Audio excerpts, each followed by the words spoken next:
Okay. All righty. Good morning. Good My name is morning. My name is Valerie Leonard. I am the founder of nonprofit Utopia, and I have with me today our guest, Sarah Karp. She is a reporter with WBEZ. And just a little bit about nonprofit Utopia. We are the ideal community for emerging nonprofit leaders. And the way we train nonprofit leaders is through an online community. We do live streams like this one. We also do consulting and um, we also do coaching. And before we get into our discussion with Sarah, I just wanted to share with you an abstract from an article from Lawrence Wallack. And I thought this would be really, really helpful because I think it's hard enough when you're trying to get into traditional media, but it's even harder from my personal experience. I don't know about yours, but it's even harder when you have policy and advocacy, issues that don't necessarily fit very well within sound bites or people might not necessarily understand. You need to do a lot of education. So, just to set the groundwork, he says that media advocacy is defined as the strategic use of mass media to advance public policy initiatives. Media advocacy is rooted in community advocacy and has as its goal the promotion of healthy public policies. It can be differentiated from traditional mass media strategies in a number of ways. Media advocacy shifts the focus from the personal to the social, from the individual to the political, from the behavior or practice to the policy or environment. While traditional media approaches try to fill the knowledge gap, media advocacy addresses the power gap. And I know that many of you are addressing the power gap every day in your work lives. So, our guest for today is Sarah Karp. She is a reporter with WBEZ Radio here in Chicago. She's a former reporter for Catalyst Chicago, the Chicago Reporter, and the Daily Southtown. And she's covered education and children and family issues for more than 15 years. Oh my goodness. And I've known her for a good number of those Yes. years. She's a graduate at the University of Missouri School of Journalism, and she's won 5 Education Writers Association awards, 3 Society of Professional Journalism Awards, and the 2005 Sidney Hillman Award. She's a native of Chicago. So for me, I met Sarah when I was very active in the community in North Lawndale, where I was born and raised. As many of you from Chicago know, we have a number of education issues going on. But while the corporate media was telling us how beautiful the emperor's clothes were, so to speak, telling us about how good the turnarounds were, how we should close empty schools, focus on high stakes testing. Sarah was doing investigative reporting. She was kicking the tires, trying to get behind some of those major headlines. And she also ran the numbers to let us know how much money was being spent on school turnarounds, school closings, the financial condition of charter schools, and all of that good stuff. She participated in town hall meetings at the community level. And in short, she gave us the ammo that we needed on the ground to really get our message through, not only to the community, but to policyholders and make an impact. So we're here today to talk to Sarah about ways that you can engage the media to bring about systems change in your own communities. So Sarah is going to share insights on how nonprofits can use the message to use the media to get your word out. And then she'll also talk about what makes your stories newsworthy, how to establish relationships with reporters, and how to use the media to keep your stories alive, keep them at the top of mind, not only in your community, but for other reporters and for funders and different policymakers. And we see that Robert Douglas has made himself known. And he said, good. Thank you so much, Robert. It's great to have you here. All right. So, Sarah, again, good morning. It's great to have you. Great to have you. And it's interesting that you're now on the other side. Yeah. That's right. That's right. Can I take the heat is the question. Yes. And before we delve deeper, just let us know a little bit about yourself. How did you actually get started with journalism and how did you come to work with WBEZ?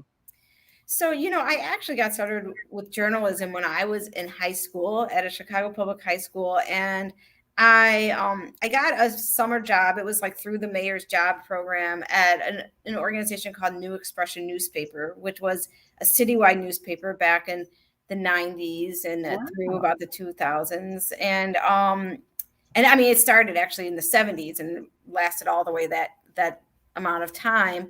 And so I did that summer program, and there was actually a nun that was head of that organization, New Expression, and she kind of wrote me in. She kept telling me, you have to come back to finish this, and you have to come back to finish this. And so I just kept coming back even once the summer job was over, and eventually became very involved in that organization. And I was covering schools, was one of my very first jobs there. So, I come from like a family of teachers, and I've always been interested in education and how education can, be a catalyst for change in children's lives. So I sort of stuck with, I've done some stuff on DCFS and child welfare and juvenile justice, but education has always been my passion. And I came to WBEZ, Catalyst went out of business in the, about 5 or 6 years ago. And I could kind of see the writing on the wall that it was some of the funders were turning to other organizations. And so it was sort of losing its steam. And I was looking for a place that I could do good journalism. And in Chicago, with like with the mainstream newspapers, really struggling at different moments in history and in recent years, I was very nervous to go over to that side.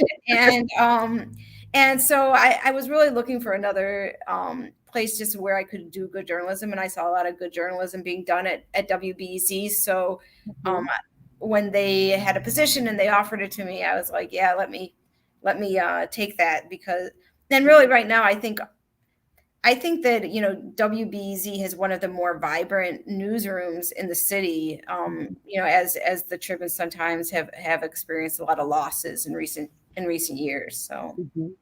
Okay. Now, how different is it to do, you do radio, right? As opposed to print. I met you when you were focusing on print media. Is it very different? It is. And, we do have a website. So I'm actually I do both, and the smaller pieces is just radio, but like a longer piece, there's also a web story. And it is very different. It actually is very different in ways that I didn't know until I transitioned to radio. So, what you need for the elements of a good radio story are definitely different than the elements that you need for a good print story.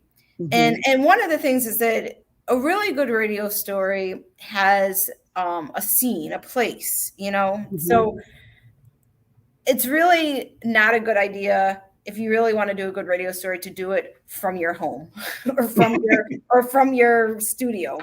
Right. Getting out, seeing things, being able to tell people, I'm at the place where this is happening, brings it alive for people in a way that, just being on the phone doesn't bring it alive. And also, I think that in radio, it's much more important to let people sort of tell their own story in their own voice, and to sort of have the reporter back out of the way as much as possible.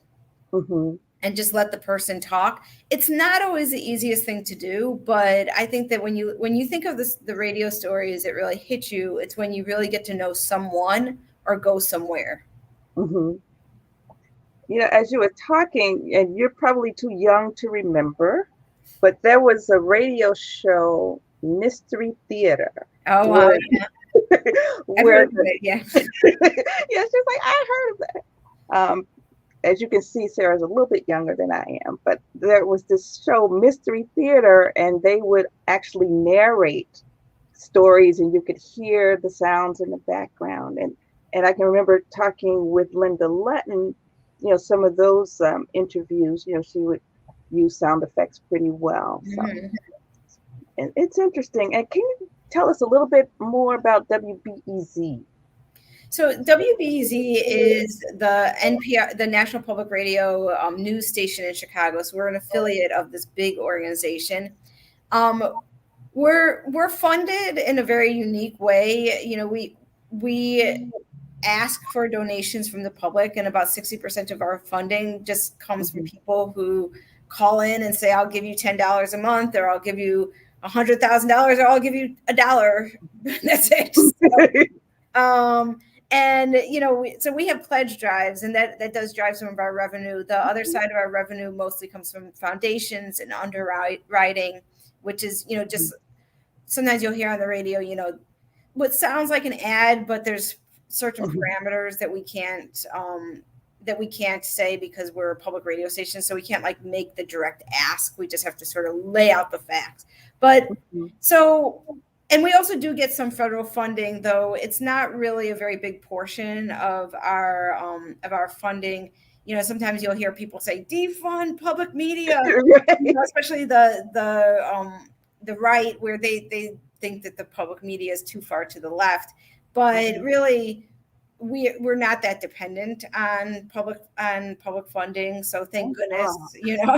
it's not the biggest part of our budget. But I think that for a lot of people who work for public media, we do feel very much like the public is the important part of that scenario. So we see ourselves as trying to serve the public.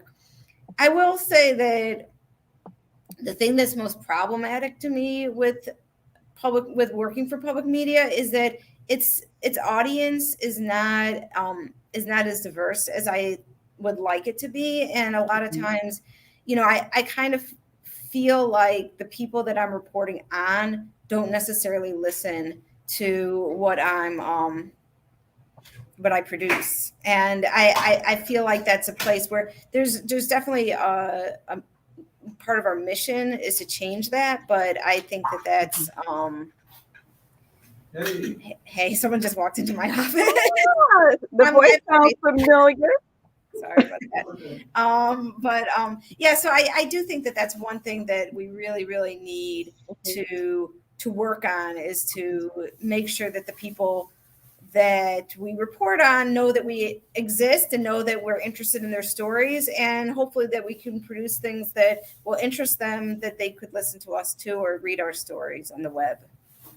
Okay, so I'm going to interrupt just a little bit, let you know that we've got a listener, Kylie Comer. I don't know if you ever met her, but she says, thank you for hosting this as a new ED, developing a communication strategy. I'm excited to learn more. And then, Robert, are you going to talk about the new CPS Community Engagement Office? They're moving forward together initiative. That was not my plan. Our goal today, and Sarah may find some way to wind it in, but Robert, our goal today was just to show people how they can use the media themselves, and amplify their own issues. So, I know you're out and about in the community, and you're in Roseland, and you've got a lot to say. And Sarah's going to be here helping folks like you to be more effective in reaching out. And if there's some way she can draw that into her comments, by all means. Otherwise, you might want to contact Sarah, and she'll be giving her information out at the end. All right. Does that help you? Yeah. Okay. And I know Robert. I can definitely reach out to him and ask him what he thinks we should be knowing about that initiative or thinking about that initiative. So Okay. All right, and maybe that could be an example or something too. I don't know. However if you feel it's appropriate to bring it in, so be it. If not, Robert. All right. So, what would you recommend that nonprofits do to get prepared? I'm sure there's a lot of work that we need to do before we come to the media. So I think that one of the most important things is to make sure that you have people on around that can talk about the project, that are whatever you're pitching, that are actually affected by it. So, I think that, I try not to be lazy, but I will say that we're not, I actually don't think any of my colleagues are lazy, but we can be very busy. Right. We can be very like, there's some, especially, younger reporters who are working at like places like um Black Club Chicago, or some, even like the Tribune. Sometimes they might be juggling 3 or 4 stories in a day. So to make a good story, you really want to be able to talk to people affected by whatever you're writing, and the people running the program, or the people who are Mhm. on the advocacy side. So I definitely think that having a couple people lined up who are available, who you don't have to chase down, is important. The other thing is to help us see the connections, to what might be going on nationally, or what's the bigger issue. Mhm. So if you're just gonna, a good example is that somebody might pitch, oh, we're opening a new job training center um, in the city. So that might be like, well, what's unique about that job training center? And then if you say to me, well, there's a big push to get young men into trades, and that's what we're going to be doing. And you can say, listen, and the percentage of young Black men in trades is only like 3%, and so we're trying to influence that. Then giving me that context, might help me to say like, oh, now I see that there's a reason that I should cover that. So I think that that's Mhm. also an important thing, is you know as much as you can do some of the homework for some of the reporters, I think is helpful. Mhm. Okay, great. And then I guess just a basic question, what's the difference between a press release, a news story, and an op-ed? I think we kind of get those mixed up. Sure, sure. And it is true. So a press release is just telling, here's the news. Like, here's something that I think that you could cover, or that you could write about, but it should be very, very, just based, like, here are the facts of what's going on. An opinion piece is somebody writing, this is their opinion from my, and that would be something longer, with more like narrative and more structure.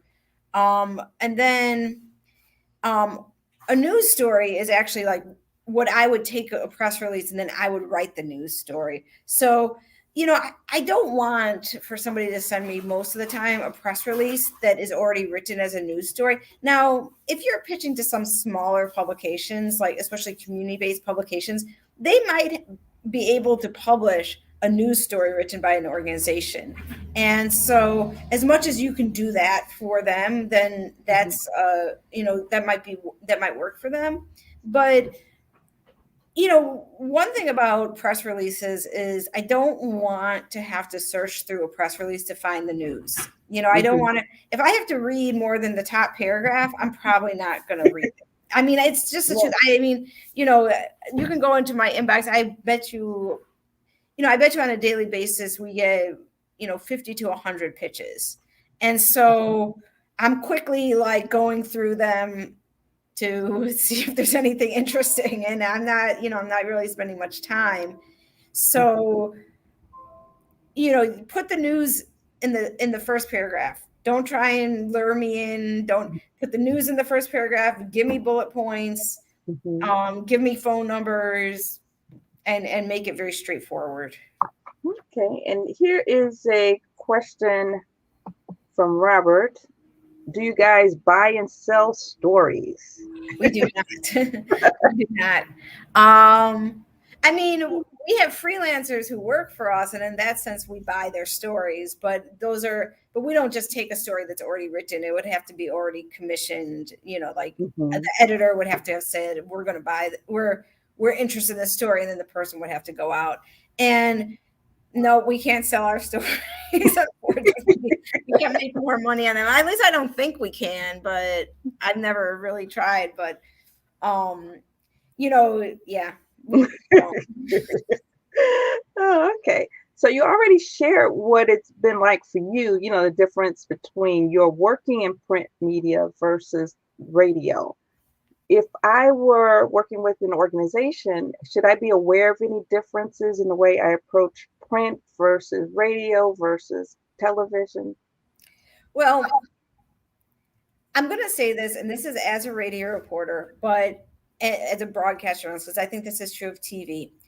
In order to produce a radio or TV story, it's a lot less than to produce a print story. So, really, I get 45 seconds to 50 seconds on 95% of my stories. So you Wow. can imagine, right? So I mean, I don't get a lot. Now, that doesn't mean that I don't make 3 or 4 phone calls and try to find, because if I know I have 50 seconds in that, if I'm going to be using somebody's voice, I want what they say to be as powerful as possible, right? And so I might call a couple of different people and see, who, you know, who says it something in a way that I think will really communicate what the small little piece is trying to communicate. And TV, they just want to come out, they're going to be there for 15, 20 minutes. Now they might just be on Zoom for 15, 20 minutes. They're using less than that. I mean, I think like their Wow. pieces are much less than that. So you have to realize, like, there are that's a very different thing to just put together a 45 to 50-second piece than to put together even write a 700-word story. Hmm. So I mean, the number of words is just way more in a 700-word story. So I just think understanding that broadcast journalism is, it's a different beast. You get Hmm. you get very little time, and it's not even, the reason is that if you're listening to something, people's attention spans are very short. Hmm. So imagine you're driving in the car. How long do you really want to listen to something about the same thing? Not that long, right? And you want it to catch you. You want it to say something to you quickly. Um, when you sit and read something, I think you have a little more patience with it, Hmm. right? And your attention is a little more focused on it. So I think keeping those things in mind, and not to be disappointed, even if, let's say, a radio, let's say I call 3 people, I'm only probably going to use one cut from somebody, and that's going to be the person who I think says something that has the most, just will capture what I'm trying to say the best. So, Okay. And it sounds to me, just reading between the lines of what you're saying, is we need to get good at talking in 30-second or even 10-second sound bites if we want to capture. yeah, I mean, I definitely think that thinking about the way you say something now, when I talk to somebody, I'd rather like them be as natural as possible, right? I don't want them to Mhm. be like, I have a talking point and here's what I'm going to say and this and that. Mhm. I mean, truthfully, now this is something that I a little bit sometimes can feel uneasy about with radio and broadcast Mhm. news, but where there is emotion, that's usually Okay. better. So if it's too canned, if you've like thought about it too much and you're like reading something, that's not going to sound very good on the radio. But if you are passionate about something and you Mhm. can communicate that passion, that's what's going to play well on the radio or on TV. Mhm. So, I definitely think about that. Think about, like, okay, I'm going into this interview. I gotta make this person understand why means something. Got it. Got it. And is there a difference in the way we should prepare for a radio interview versus television or print? Um, I don't think in a huge way, except for that, just thinking about the fact that as clearly as you can communicate is important. With a radio piece, as I said, it's like you have a very short period of time. If I'm a print reporter, and I do write web stories, so I still see myself sort of as a print reporter. I can explain, okay, this is what this person is saying. I can give you a little more detail about what does this person really mean. I can, like, if they use a very technical term, I can explain what that technical term is in print. On the radio, I don't have time for that. Probably what I'm going to do is I'm just going to take it. And if you say something really complicated, I'm going to have to say it in like the most simplest, common way possible. And so, that I think that just thinking like it's very good if you can like take out the technical terms, take out the acronyms. If you're going to say, if you're going to be talking about, let's just say like welfare, this is back in the day, and you said TANF. I'm not going to want to use that. That whole cut is going to be totally messed up because I'm going to be like, nobody driving in their car remembers what TANF is. I need you to say it the way people know it. So, so that's one thing to keep in mind. But I also think, both ways, I think going into an interview like it's a conversation is always the best way to go in, whether it's a radio reporter or a print reporter. I'm just a person, you're just a person, we're just having a conversation. And I think that's as relaxed as you are, as real that you are, will always come off better than being too like, canned or too. Yeah. So what makes news? It kind of depends. I mean, I think it kind of depends what kind of news. So if you're like TV, what makes news is if there's a good picture. Okay. Right. That is true. Sometimes on the radio, what makes news is that if there's emotion, right? If there's like I've heard reporters, and this is not something that I'm 100% comfortable with, but like if there's good tape, so if it sounds good on the radio, people will be like, oh, I want to put this on the radio. You might even get more time if you've created a situation, or if there's a situation that is more, that produces better tape, right? And then also just regular definitions of news. Is it new? Is it unusual? Is it, is it timely? Those things that are, just always news. Does it relate to something that's happening beyond yourself, like nationally, internationally? Those are always things that we look for. Trends. Yeah. So how do you stand out? There's so much noise, right? So many competing stories and issues. And when you're dealing with policy advocacy, as I said before, it can be really dry. How do you make that stuff come alive? How do you stand out? Well, I think that the big thing is to put people in touch with the person that can explain why this is important, because it's really important to them. And I think that that's how it stands out. I mean, you can talk about, let's say, homeless policy all you want, right? All right. If I hear from a person, and I understand their story and I can relate to their story, and I can, and I can put somebody on the radio that gets somebody to see somebody else's perspective, or see how somebody else's, experience could relate to theirs, or could be theirs, or I think that that's what makes something stand out. I mean, when I get, and in fact, if you talk about like the PR, the public relations people that I would call, and say, hey, can you help me get somebody? It's those that I know are able to put me in touch with, like, and I don't like this term because it sounds very like callous, but like what you call real people. We're all real people, right? Even the university professor is actually a real person, but they don't always sound like one on the radio. But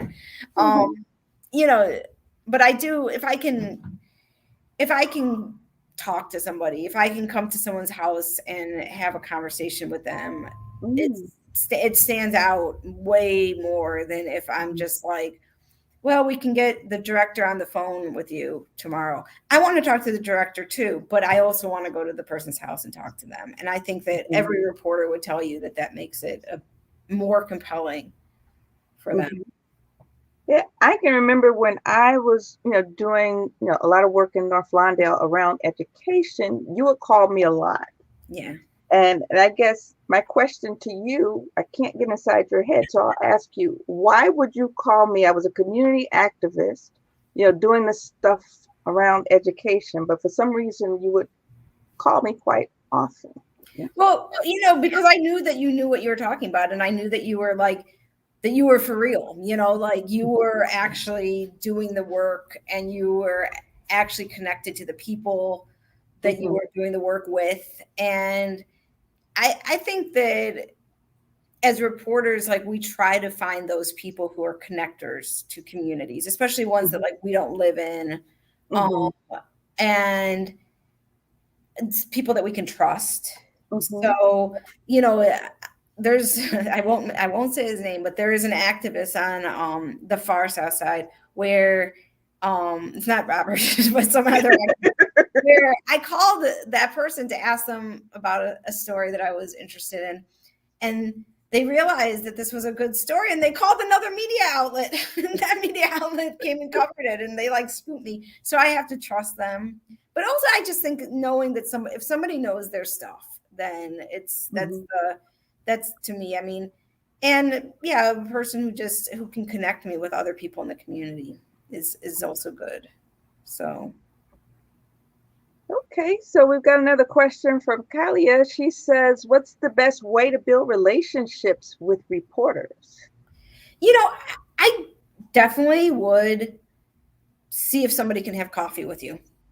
See if you can have, if there's a reporter that you think is doing work that is similar to the work that you think that you want to promote, call that person and say, hey, let's just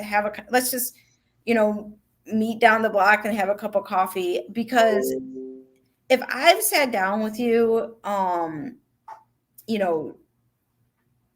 when I am not pursuing a story, just on it's 10 a.m. on a Tuesday, and then I see an email from you, I'm immediately going to be like, yeah, I'll open that email. I'll read through that email. Or if you call me, I'll pick up,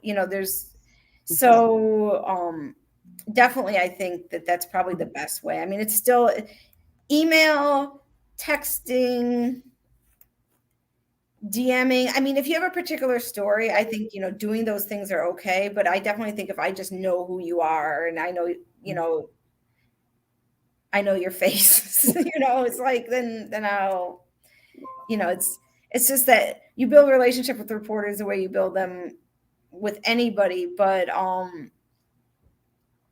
yeah, we can be busy, but don't be afraid of us, because we're first of all, you guys are helping. You don't realize that when you're giving us a good story, you're helping us as much as we might be helping you, right? Because we have a lot of pressure to do good stories. So we want the good stories, we want to know what's going on.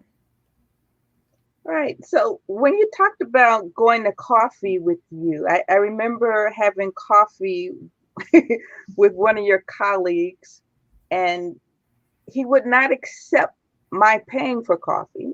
He mentioned something about ethics. Can you speak a little bit about some of the ethical do's and don'ts? Yeah, I mean, technically, usually we think we don't want anybody to think that we owe them something, even if it's that we owe them a cup of coffee. Right. Like, can you really buy me off for $2?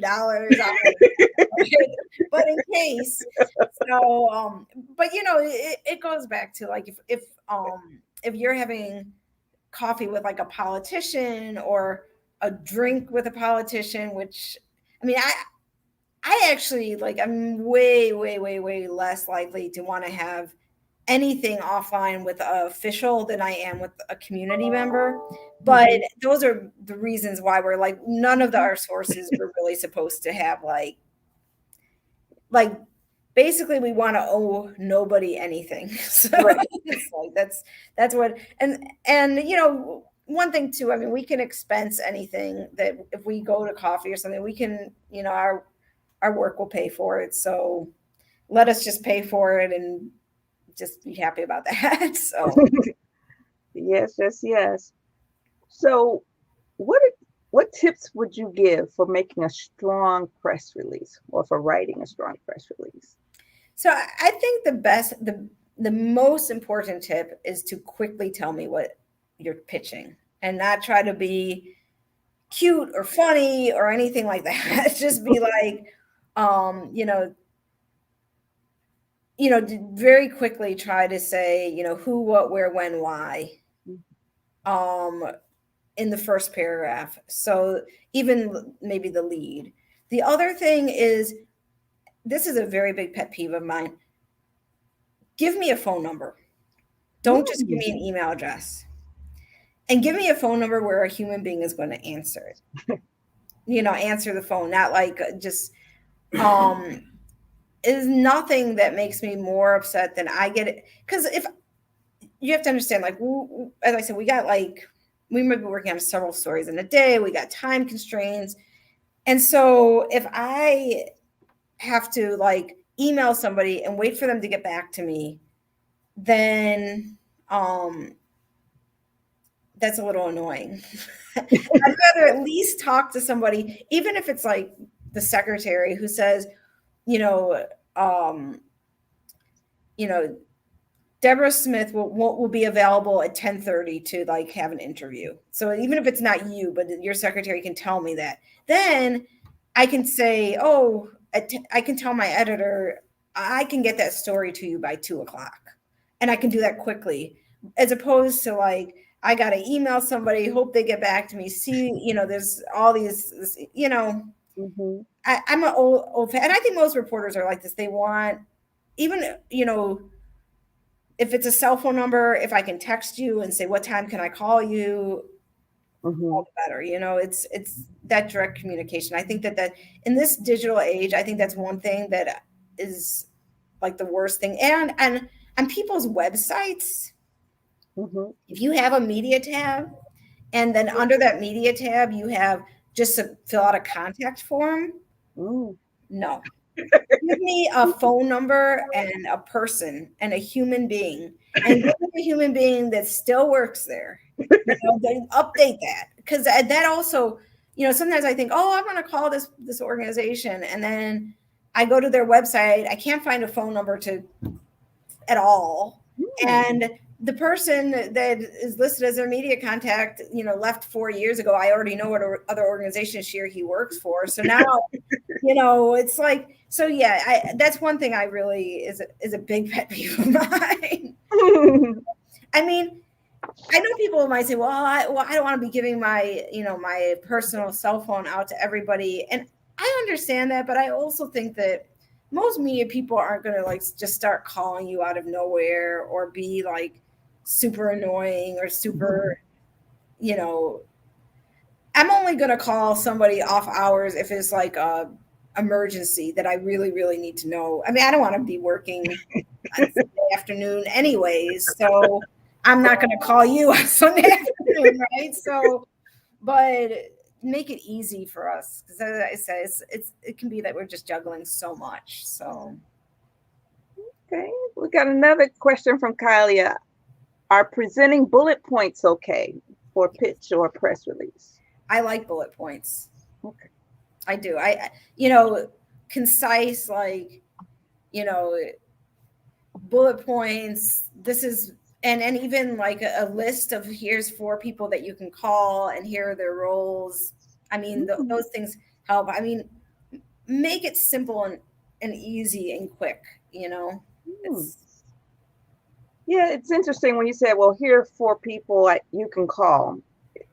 What about when you're doing a press conference? Do you feel like there's a difference in your interaction in a press conference as opposed to, over lunch or coffee, so to speak? yeah. I mean, press conferences. Well, first of all, I know everybody else is there. Mm-hmm. So I mean, I'm not uniquely getting the information, but but I like press conferences, especially ones where, somebody from, there's a variety of people talking. One thing that does annoy me is when organizations have press conferences and spend half the time thanking the people on their board and everything. And I'm like, I'm very, that's never going to make it into my article. It's never going to make it into and there must be some other way to thank them than to spend like a half hour thanking everybody and their mother for building the building. Like I know it's sort of part of the thing, but if it's a press conference, then I don't need to hear all that. Do make it for the press and then maybe another event to like thank the donors or something. It shouldn't be one and the same. Yeah. And that's my own opinion. It sounds sort of crude, but that's how I kind of. Sometimes I'm like, oh my God, I'm going to be here 3 hours listening to everybody. So I am so glad you are taking the time to be so candid. This is stuff we will never, ever, ever hear otherwise. And I just thank you for being candid. Well, you asked the question, I'll tell you what I think. Yes. For better or worse. Yes. I love it. I love it. So what are some of the do's and don'ts? You just mentioned one. And even throughout the conversation, you've mentioned some of your pet peeves. But if you were to summarize some of the do's and don'ts of approaching the media and making sure that your story is placed.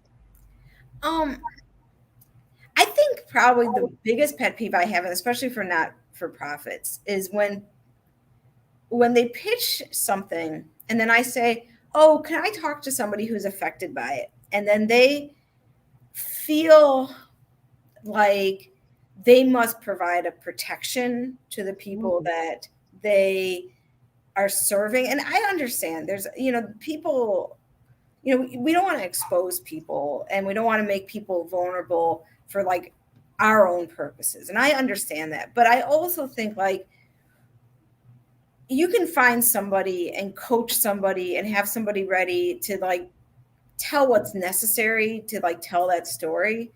And I think like to say, well, we can't tell you who this is affecting. We can't let that person talk to you, but we'll talk to you about how it's affecting that person. I think that's, I just don't, I think that first of all, it's not going to turn out to be a very good story. And it's not, it's not going to be as strong or as relevant to people. So I think that's my biggest pet peeve is like, well, you can't talk to, somebody. And if you're pitching the story, let me talk to the person, let me talk to the people that it's affecting. I think that's the important thing is like, a lot of times too, I think people get protected who don't necessarily have to be like, they don't even want to be. The other thing is that you can tell me I don't want this person's name used and this is why. Like I can put you in touch with that person. And I think that's okay. And actually when it comes to broadcasts, that's one place where I see a big benefit is that when I worked for print, I was very much against not using someone's name because it sounded a little, like, are you sure that's a real person? Someone from the West Side told me this, but if I can say, like, if I can put someone's voice, or if you're TV and you can, put someone, but just not show their full face, then it doesn't feel like it's so anonymous. It feels like the person actually exists. And so I think I feel like as a radio reporter, I'm a little more open to not using someone's name than I was as a print reporter. So that's something to keep in mind that, maybe you have somebody who, maybe they're like someone who's formerly incarcerated and you don't want their name used because you don't want every employer to be able to just type their name in and see that they were formerly incarcerated. I can understand that. Still let me talk to the person and I don't have to use the the person's name. I can just say, John, who asked for his privacy to be, maintained, and that can be okay too. Okay. And Robert made a point of saying, other cases are, sexual misconduct. You don't want to necessarily expose a Right. victim. And we're very sensitive to that. I mean, I actually will err on the side of not using a child's name, especially somebody under 18's name, even if the person is like 16-year-old and says, "Hey, use my name, it's fine." I actually will tell them sometimes, like, "Hey, I don't know that in 15 years you're gonna want your name attached to this, and I'm not gonna be the one that's gonna put you out there." I feel like,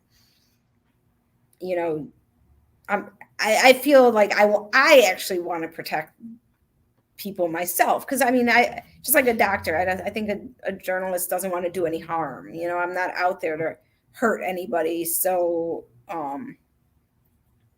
that I think that's my responsibility too, to protect people from being harmed.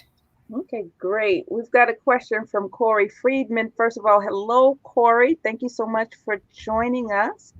Do you have any suggestions on how to balance information/news overload, especially when sorting out opinions from news? I think this is an interesting question because, especially young people, I don't think that they understand the difference between when it's somebody's opinion and it's actually fact. And I do think we need to do a much better job in general of teaching kids, like, okay, here are trusted news sources, and here is an opinion, and this is written from a person's point of view, and that this is, facts from a trusted news source, as opposed to pseudo facts from an untrusted news source. I think it's very, very difficult, but I do think, though, we do know what are trusted news sources. I mean, I think that as people in this world, we can say, like, okay, the New York Times, the Washington Post, the Trib, these old time trusted news sources. Now, I'm not saying these sources get everything right, but I'm also saying that they try. That the attempt is there. At least other places, there's no attempt. But so, I mean, I don't know about news overload. I mean, my personal feeling is that, especially young people who have all this news coming from Instagram and Facebook and Snapchat and the X, Y, and Z, I think they are overloaded, and I do think they don't know what to trust. And I think as like older people, we need to be able to help people say, this is what's actually real. So, yeah, we got another question from Robert. What's the role of media in public policy reform? I think that it's more that the role of media is to present as best as we can the truth and a variety of experiences and a variety of, what's happening in this world. And to, I do not think that I promote public policy reform, but I definitely feel as though it's my responsibility to tell what the problems are and to provide the different opinions on how to solve these problems. And I think that maybe even a better way to look at how to get media to attack public policy is to really think about what is the problem that public policy is trying to solve for, and then sell the person on doing the story about the problem, because then what follows is the public policy solution, right? And I think Sarah is being extremely modest here. I'm going to give you a situation. Sarah worked with, what was it, Catalyst when I met you?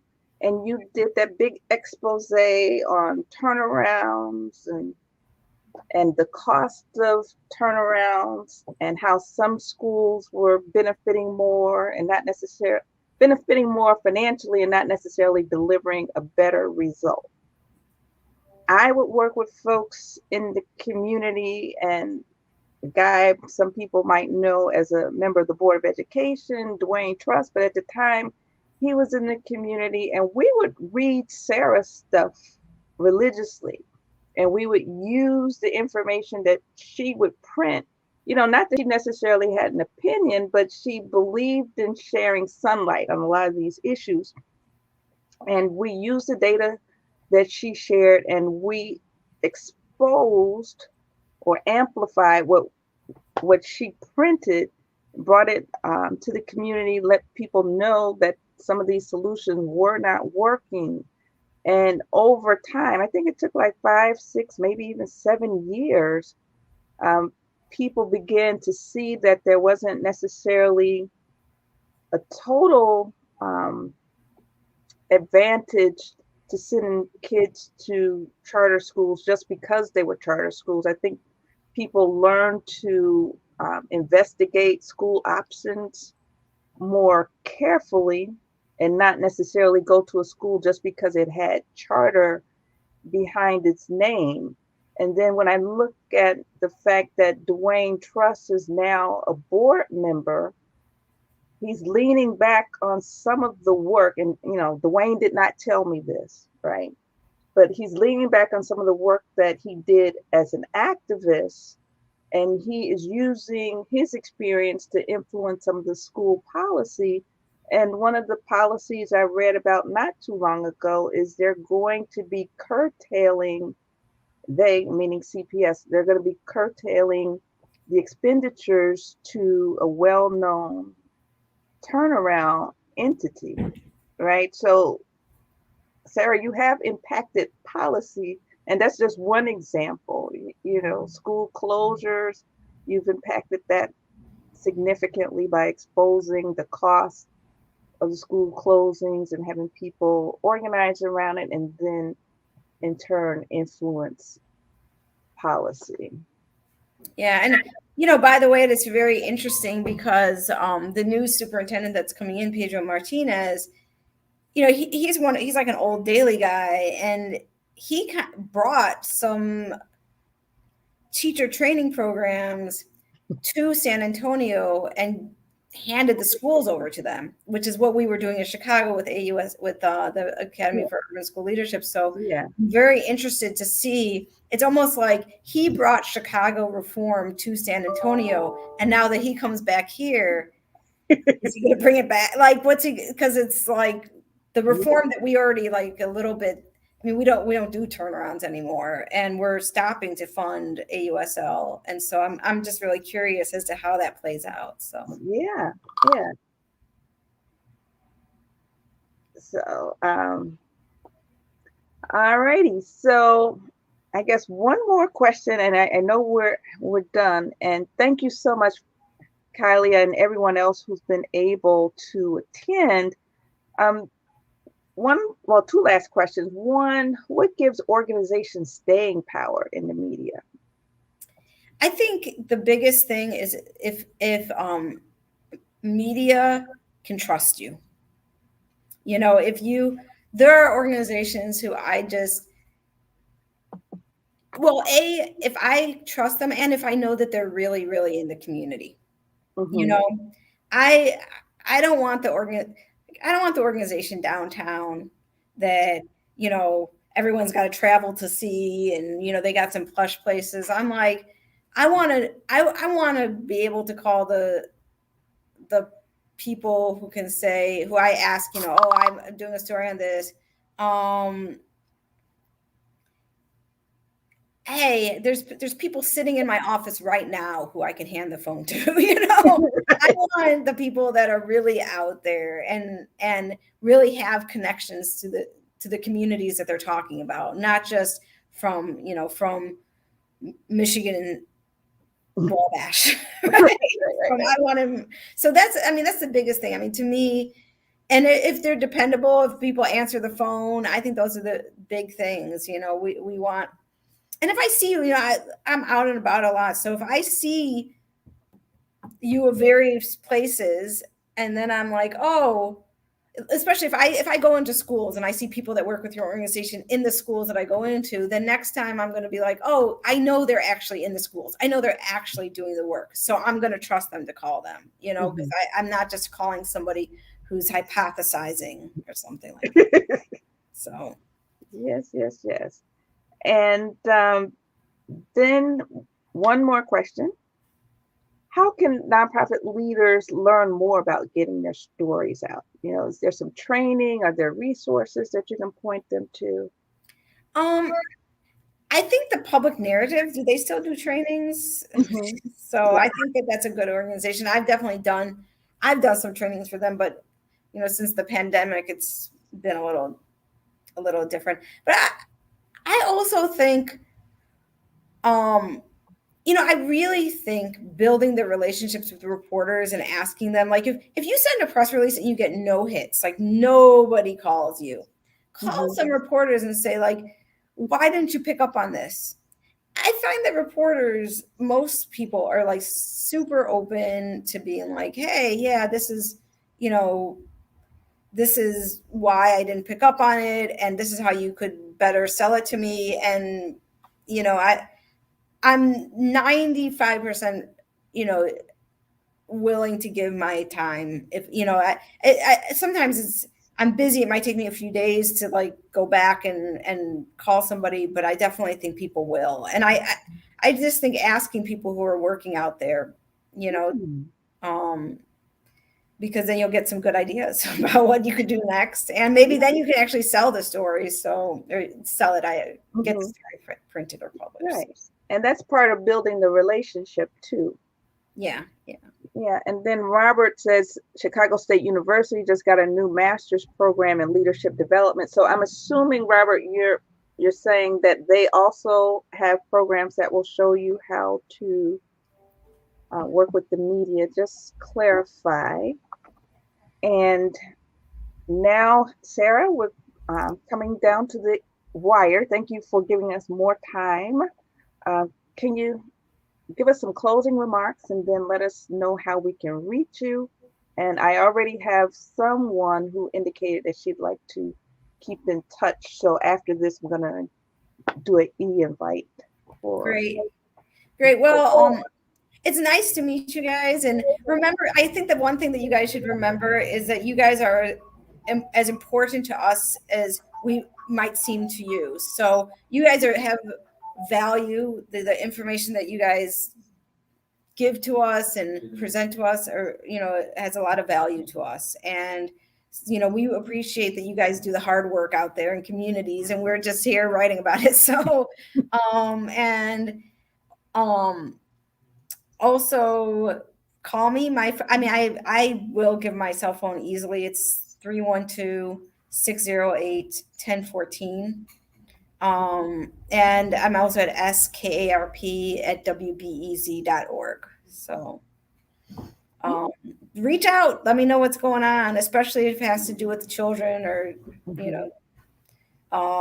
schools, because that's mainly. But also, if you have a story that's not with them, I can tell you who at my shop or at other shops are interested in those type of stories. So okay. And Robert just clarified about the CSU comment. He says he needs media coverage. Oh, oh, I love Robert. He's very direct. He tells you what he wants. He's like, well, we actually just got a young person at BZ who's covering some higher ed stuff. So I know she was doing something related to CSU just last week. So let me let her know that exists. So. Okay. All right, great. So again, he says they're launching in Vietnam. Oh, wow. That sounds like news to me. Yeah, that's interesting. That's very interesting. And he says, help. Okay. That is interesting. That's very interesting. All righty, awesome. All right, so we're already over time. I just want to say thank you so much, Sarah, for spending your time. And I know you're under a serious deadline, so thank you. Thank you. I appreciate your time too. Okay, and Robert, yes, she's gonna be in touch with you. All Yes. right. All All right. right. So thank you so All right. much, and you take care. Bye bye. All right, bye-bye.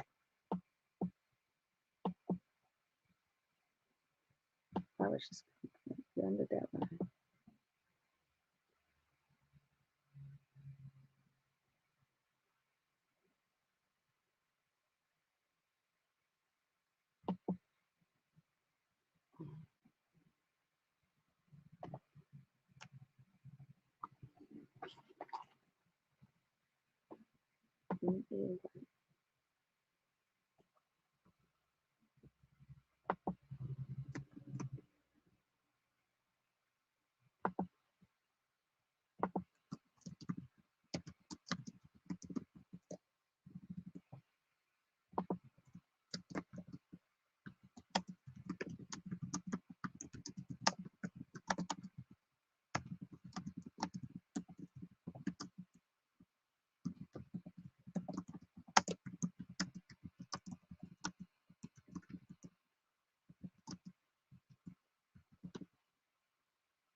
You're older. We talked about what was it? I can't say. What was it about?